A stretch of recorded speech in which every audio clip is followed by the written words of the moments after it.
Right, okay. Welcome, and what we're going to be doing is tasting on a very, I think you'll find a very narrow taste spectrum. These are sort of almost kind of bonsai wines in a way. They're in the great spectrum of wine styles that we're all lucky enough to taste.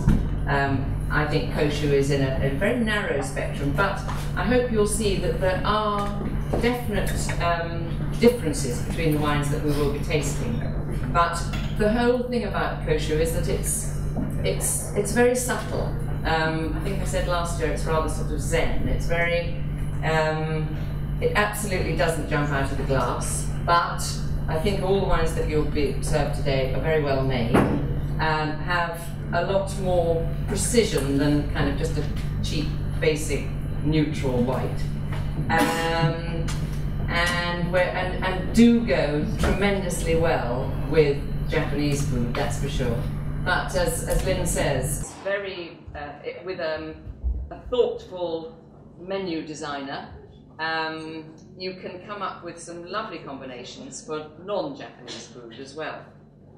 Tiny little word about Koshu and its antecedents, because we have a great book coming out in October, so I refreshed my memory of such studies of the DNA of Koshu as have been done so far, because its origins are mysterious, even though there's a record of its having been growing in Japan for so long. And people like my co-author, José Vuillamos, has tested Koshu and can't find any relationship between it and any other vinifera for the moment. It's thought that perhaps it is the result of two vinifera varieties that were brought to Japan very, very early on. But there's still an awful lot of work to do to work out exactly what its genetic makeup is. Another bit of good news, especially compared with a year ago, is that actually the majority, you could say the majority of the 10 wines we're tasting today have actually got UK importers. Not wine number 1, but wine number 2, the Soryu wine, is imported by Amathus. In fact, I'll just tell you now in case I forget later on. Wine number 5, the Mercion's imported by New Latitude. All of the Grace wines are imported by Steve Daniel of Novum, now with Walled Garden. And Yamanashi number 8 is imported by Anotria. So, Jancis, yes? Lumia and Soryu are now with Amathus. Are they? Good. All three of Excellent. those. So 1, 4, and where am I? 1, 2, and 4. 1, 2, and 4. Okay, because so they've added Lumiere then, Amathus. Yes. Fine. It's not in the little pink book, is it? I think that was just very recent. Very recent. Good. I thoroughly, if you haven't been upstairs yet, there is this very good booklet which is chock full of information. So we've got a fizzy Koshu to begin with, made by Lumiere. Traditional method, and very nice little bubbles, but not kept on the lees very long. So rather like most English fizz, hasn't had time to sort of get any kind of autolysis or anything like that. So, but it's a delicate little wine.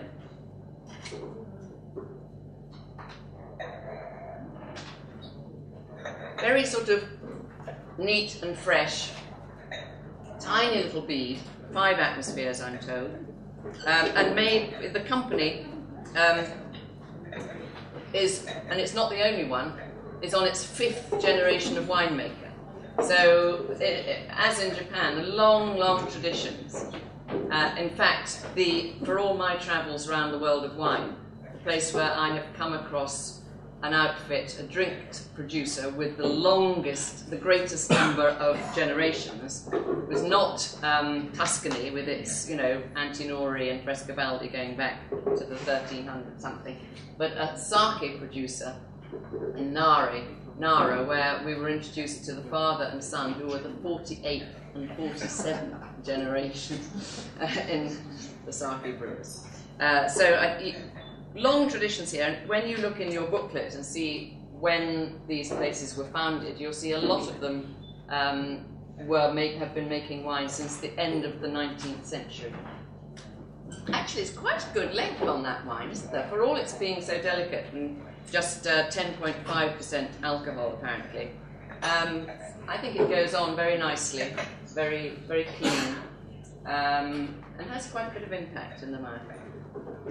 Sorry, we're going to go at quite a lick because I think they're very keen that you taste upstairs. The Soryu with Koshu is another very low alcohol wine, just 10.3%. And one very, very important thing to stress here is that all of the wines numbers 2 to 9 inclusive are just tank samples. Most of them still sitting on the lees, very keen to absorb yet more flavour from that lees content. So it's work in progress that we're tasting. And some of them taste a lot more youthful than others. I think this one is, number 2, is pretty youthful.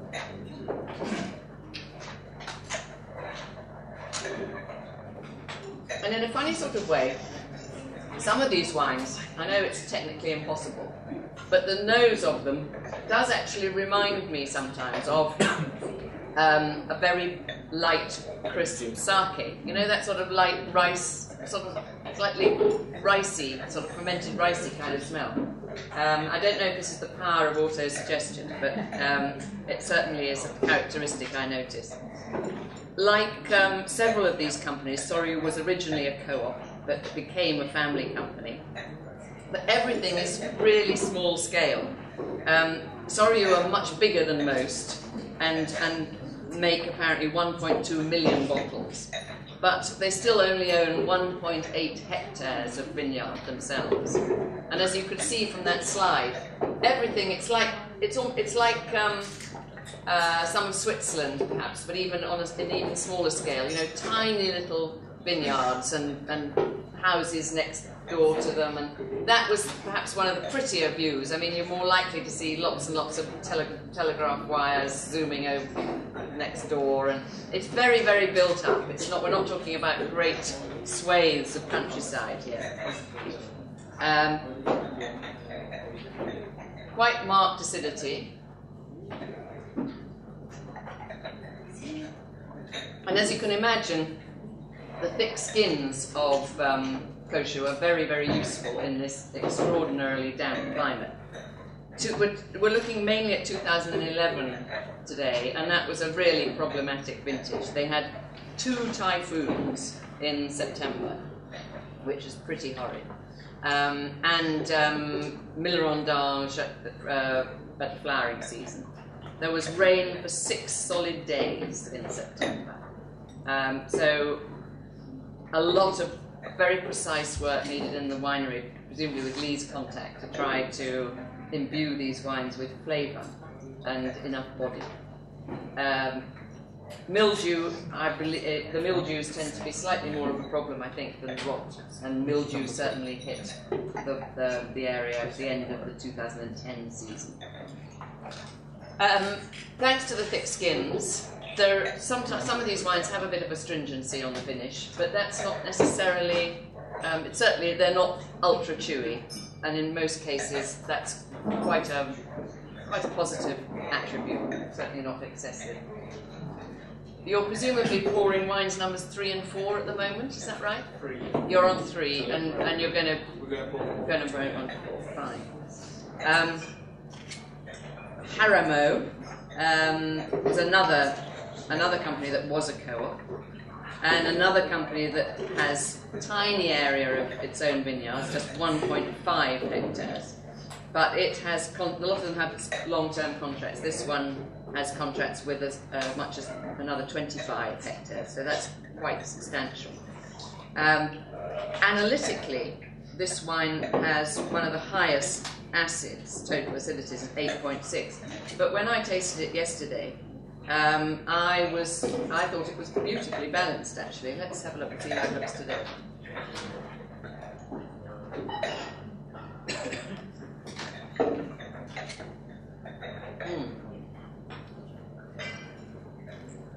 Well, I don't think that acidity is remotely excessive as it tastes on the palate.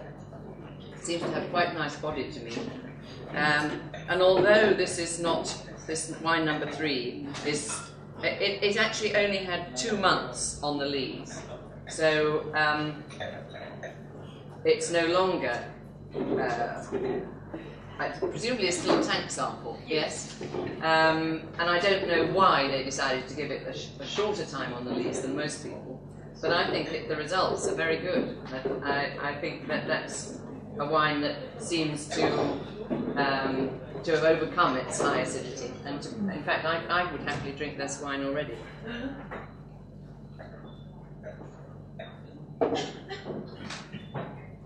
But you see what I mean about it all being very precise and small scale. These are not showy wines in any way at all.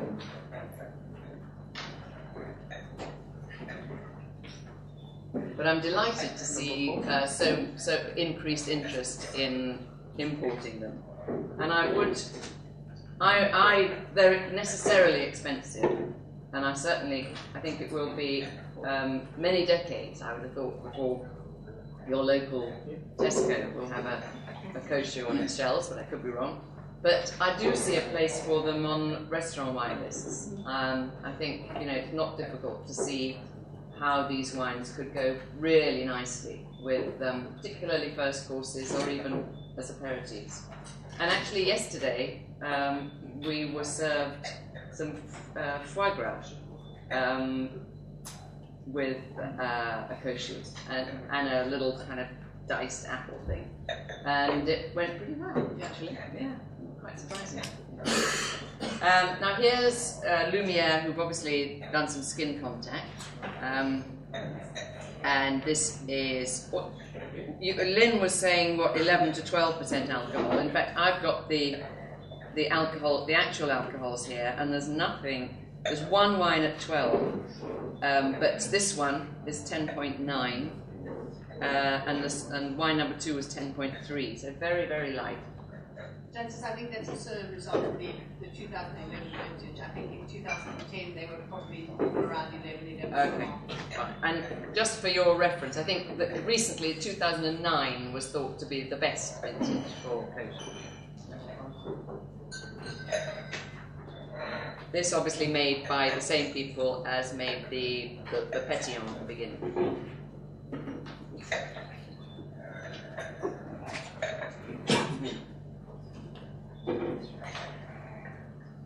A little bit of sort of fermentation aromas on the pink one, wine number 4. Yell if I'm going too fast. And even a kind of slight kind of candy, low temperature fermentation notes there. The wineries, I've only visited 3 or 4 wineries, but they're very small scale. But not sort of spanking modern, really. They seem to have dated from quite a time ago. But everything done with great care, and generally by very much family enterprises. And I think it is interesting that there is this degree of cooperation. I haven't sensed any. Well, it's probably down to the fact that I don't speak a word of Japanese, that I'm not sensitive to these things, but they seem to be acting very cooperatively and making very determined effort to present themselves to the outside world. Apparently they had their first generic foray to France earlier this week. On Monday, and I think it was unfortunately coincided with Vinisuit, so perhaps they didn't have I don't know who was there, but perhaps quite a lot of French wine writers were in Montpellier. But they did something at the OIV offices, and were exposed to French wine writers' lack of punctuality, apparently, and were quite surprised to find that not every French wine writer has a business card, which of course is necessary when you meet Japanese people. Pretty colour, but personally I think that wine number 3 is quite advanced. and wine number 4 I would want to keep quite a lot longer. And I think this will probably be true, needing to keep the wines, especially with the 2011 vintage, quite a bit longer before drinking. I believe they generally put on the market in June, yes? Around June. Yeah. So this is quite a lot before release.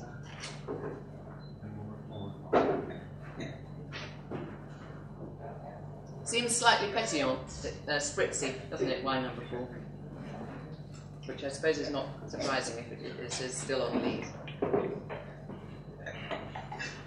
There are only 2 big companies involved in this association, and one of them is the next one, Mercian. How do they pronounce it? Mercian. And the other is Suntory. And Mercian was not in the group at the very beginning, was it? They came on later. They came on later. And actually, it has to be said that Mercian put a lot of emphasis in, say, the 70s, 80s, and 90s on their prowess with international varieties, and have made some very nice Chardonnays, Cabernets, Merlots. But it's interesting that they could see that there was some mileage in supporting this indigenous grape variety, and it's probably a compliment to the society of Koshu that Mercian have come into the fold. But it's the big companies, and the same is true of Suntory too, played around with imported grape varieties much more seriously. But I think it is in tune with the zeitgeist or whatever, the international trend to celebrate what grows in a particular place and to understand it a bit better. And so I think Koshu is very much part of the Japanese wine story and its distinction, as opposed to making yet another well-made barrel-fermented Chardonnay or managing to ripen the Bordeaux grapes properly. Now, which wines have you got in your glasses now? 5 and 6, good. Thanks. Lovely, thank you. Thank you for your very rapid service. So Mercian is with New Latitude, as I said, and they have a whole 22 hectares. But they've been making Chardonnay since 1990. This wine, analytically, is relatively low in acid, with a total acidity of 5.8. But I didn't notice that when I tasted it yesterday. Let's see. Number 5 in your left-hand glass.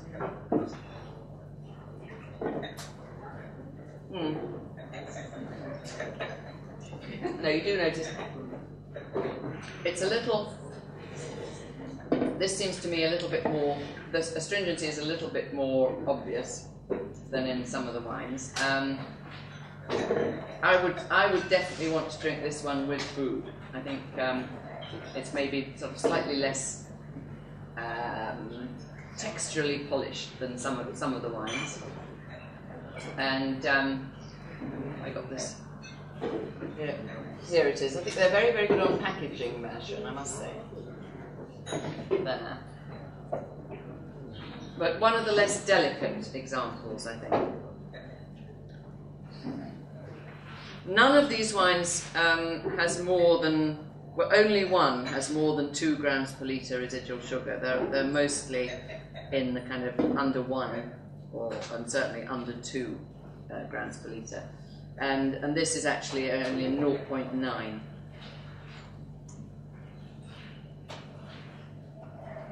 And wine number 6 is the first of our 3 Grace wines. And Grace, it should be said that Mr. Misawa and his Bordeaux-trained daughter, Ayana, Mr. Misawa is the kind of animus behind Koshu of Japan. What's his official title? President? Chairman? Chairman. He's not in the room, is he? Is he here? No. You see him upstairs. He's wearing a sort of yellow cravat today, isn't he? Yes. Quite easy to spot. And speaks a certain amount of English. And he proclaims not to speak English, but he speaks. He speaks. I think has done a very good job at seeing Koshu in an international context, ensuring that his daughter, the winemaker, who is 5th generation, has a full understanding of wine globally. And as we'll see later on, has been moving things on in terms of the production of his own particular wines. This is made from grapes from his original property, and he has 14 hectares with a further 10 contracted. And these wines are imported by Novum, as I said. Very, very introvert wines. I think they make their wines for a slightly longer aging than most Koshu producers. And I notice how it finishes.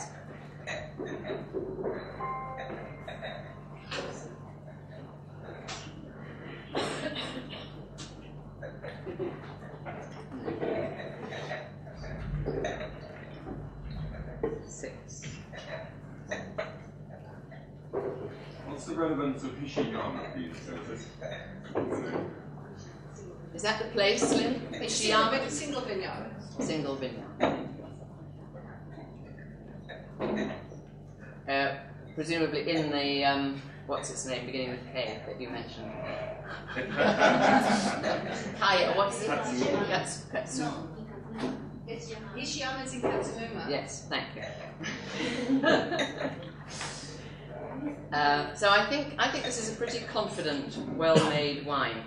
I first met the Misawas in Hong Kong when, with Jeannie Cho Lee, we had the idea for one of our room to read fundraising wine dinners to get together the people from Grace in Japan, who seem to be making some of the best Koshu, and the people from Grace Vineyard in China, who seem to be making some of the best Chinese wine at the time. And it was just funny that they should have, completely by coincidence, the same name. And we showed both the wines, and they were very complimentary. Of course, the Grace was a sort of full-bodied.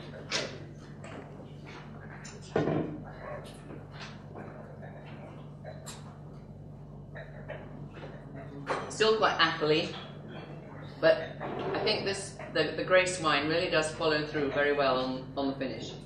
And although it's terribly young, we shall see the wine exactly like this, only 1 year older at the very end of the tasting, and see how these wines age.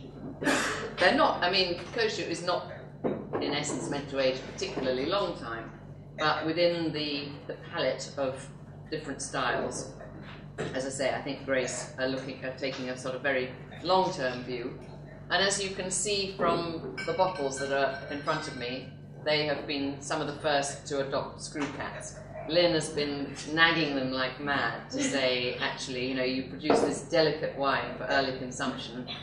Screw cap is a jolly, sensible stopper for you. And so far, Lumiere and Soryu have adopted it. Well, it's called Rubaiyat on your sheet, but it's Marufuji, isn't it, the name of the winery. So they are all moving towards, and I'd be surprised. You expect them all to finally give in to your blandishments, don't you? I think, yeah, behaving like because just again, I think that's a best closure, and I think you've also told them that, and they have, most of them have now adopted that. I don't know, but perhaps on the Japanese market, the screw cap is seen as a bit down market. It is.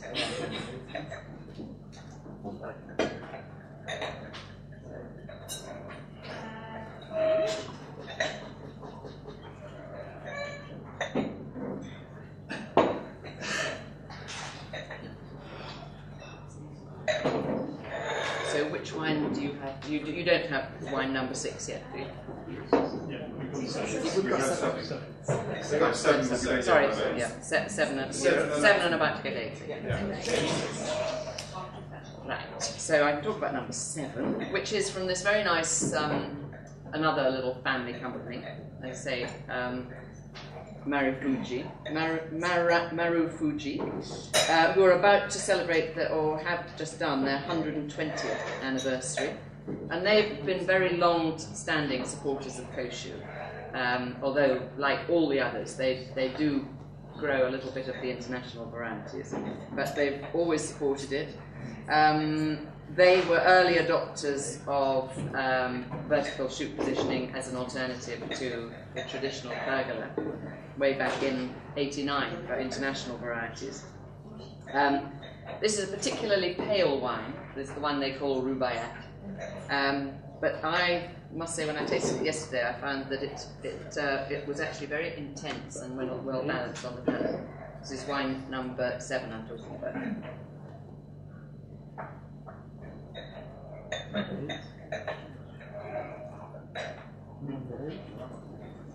Very delicate. I think these wines, it's difficult. I don't know, what would you say they're like, these wines? Is there another? I could see some parallels in a way with some of those sort of very fine Swiss chasselets, made in small quantities and without overpoweringly strong taste characteristics, but with finesse. But I think by this stage you can get quite a grasp of the focus, the characteristic.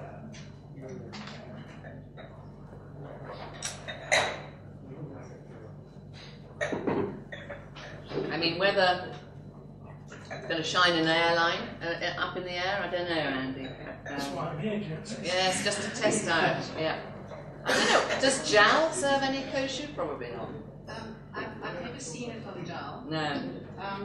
The other thing I think that you would know is that I think there's a minimum quantity required, and yeah, it's too small. That might be a problem. Yeah. One would hope that would eventually happen.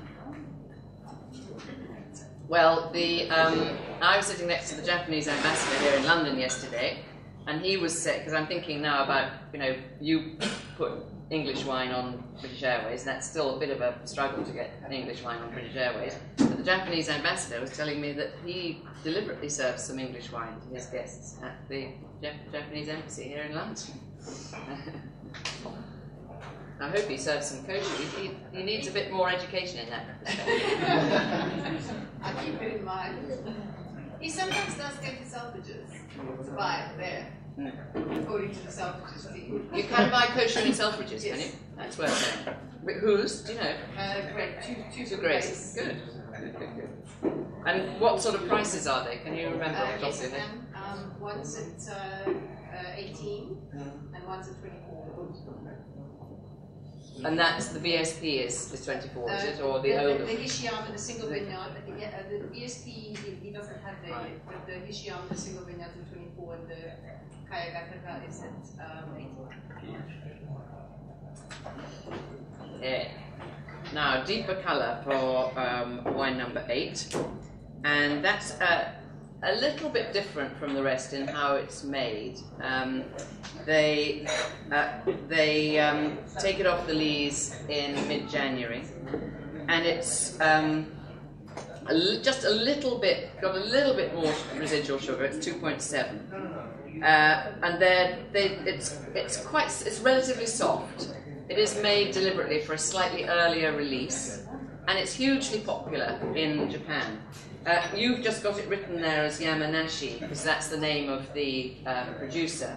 But you might like to... the name of the brand, which is hugely popular in Japan, is Sol Lucette. S-O-L, new word, L-U-C-E-T. Looks actually a bit like a sort of instrument of torture, I think, on the label. Let's see how it's looking today.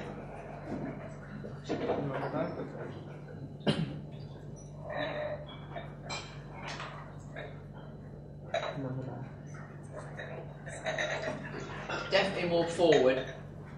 Do they also wait till July to release it, or do they release a bit earlier? I think the last vintage was around June. Okay, June. Okay. But it's deliberately, I think, perhaps slightly easier to appreciate than some of the more obviously crisper examples. How do they go about making it slightly softer, Jancis? I wish I knew. Can ask upstairs. Well, they'd certainly take it off the lees sooner. Yeah? Yeah.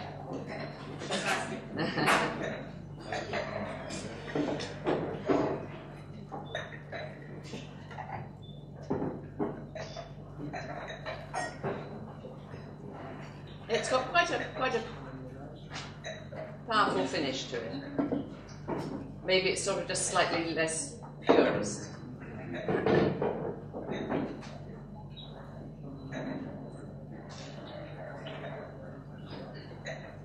But I think you could imagine this going amazingly well with sashimi, couldn't you?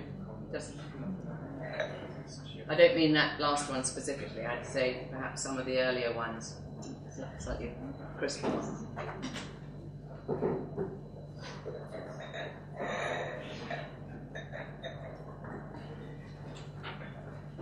Quite broad. They have a whole 2 hectares of vines, plus another 6.5 contracted.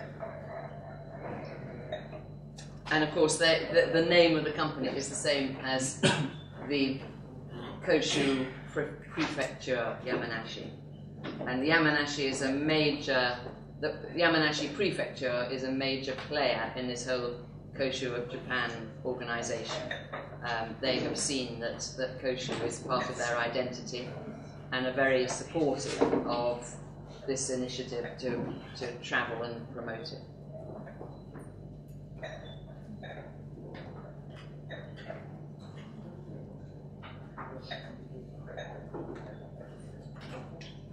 That's 11.2.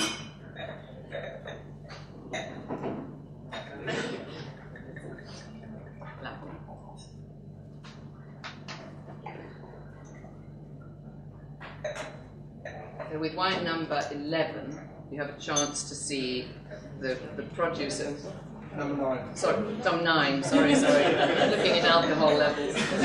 Wine number 9.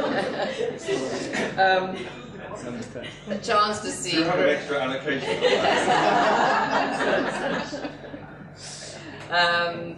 This is Grace's. This is from Grace's new vineyards, which is just, I think, just 2 hectares or something, very small anyway, which are higher up, higher altitude, quite dramatic countryside, and very differently trained, vertical shoot positioning, and deliberately raised. I think that they're trying to expose the vines to as much wind as possible in this damp climate.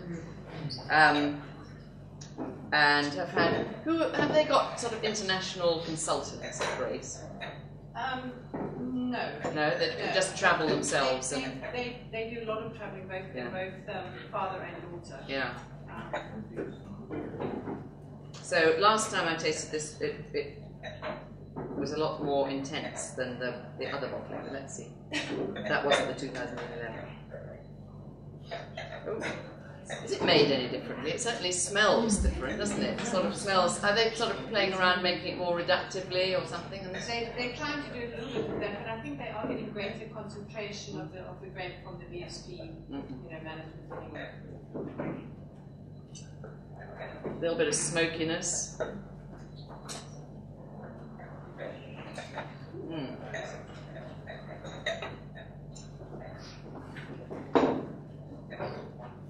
That is a bit like sort of essence of Koshu, isn't it? Seems to be very much more intense.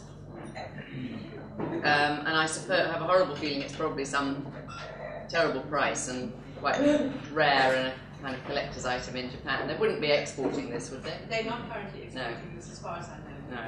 No, but it's interesting. Interesting to see what you can do. But presumably yields are lower, aren't they, on the They are. They're probably doing about 2.5 tons a hectare. yeah.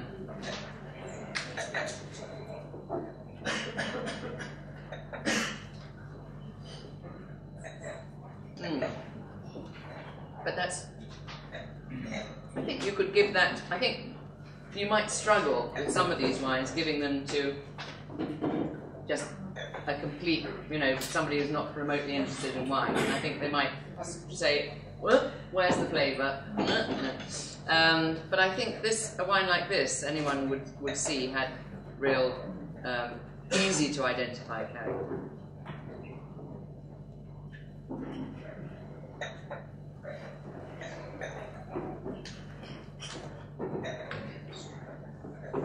Bone dry,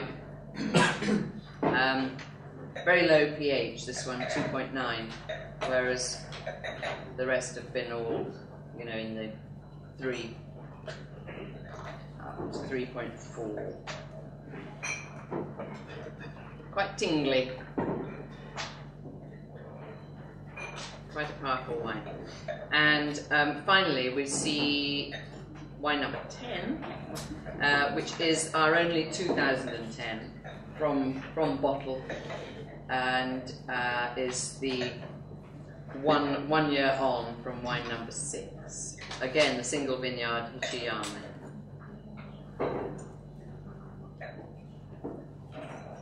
And this is already, this is what's at Selfridges. Yes. Yeah.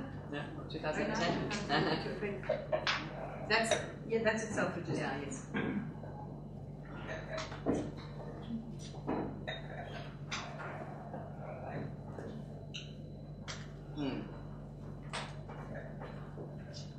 Well, I'm very lucky because I still have got the earlier vintage, which I thought I'd go to.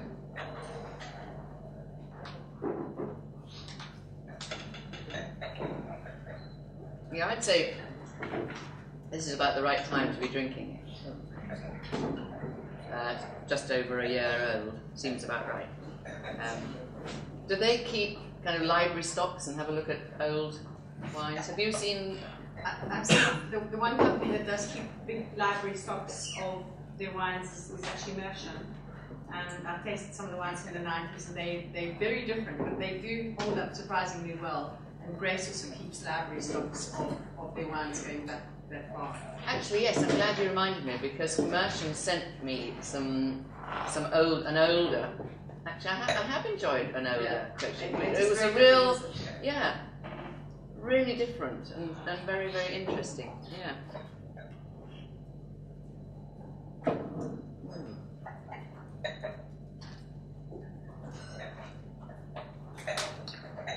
Quite chewy on the end, that 2010.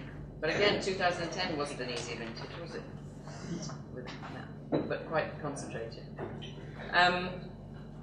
So,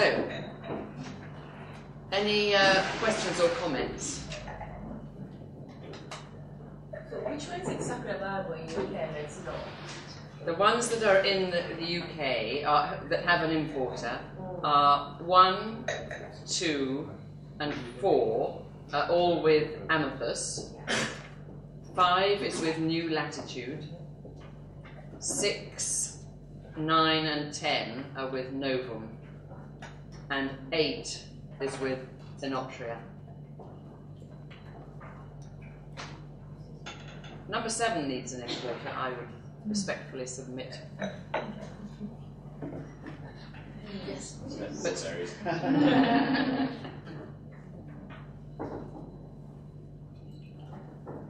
Maybe even number 3. 3 is with New Latitude. Is it? Yeah. Ah. 3 and Paramount and Merchant are with New Latitude. Ah. Well, again, I think that the Haramo thing must be quite recent because it's not in the booklet. Right. Thank you. Gosh, well, snapped up. Only number 7 is still free. Hasn't got a partner.